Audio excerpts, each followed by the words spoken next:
Welcome back to my channel guys. So as I told you कि अब हम इन जो थ्योरी ऑफ डिमांड के इंपॉर्टेंट क्वेश्चन है उसके आंसर्स को गो थ्रू करेंगे।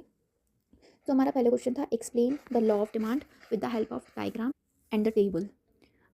Answer is on screen, so please listen carefully what I am saying.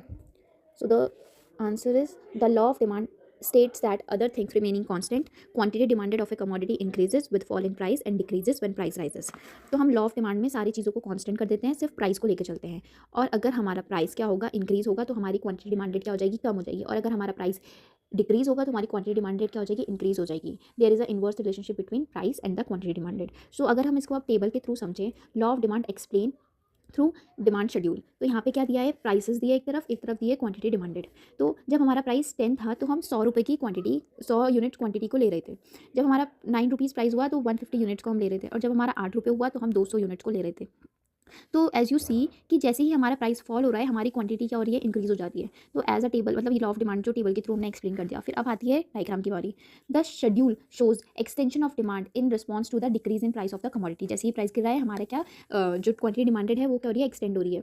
दस demand stretches from 100 to 150 when price reduce from 10 to 9। जब 10 से 9 तक हमारा प्राइस आ रहा है तो 100 से 150 हो गया। अब हम डायग्राम में देखते हैं तो वाई एक्सेस पे हमारा है प्राइसेस और एक्स एक्सेस पे हमारी क्या है, क्वांटिटी।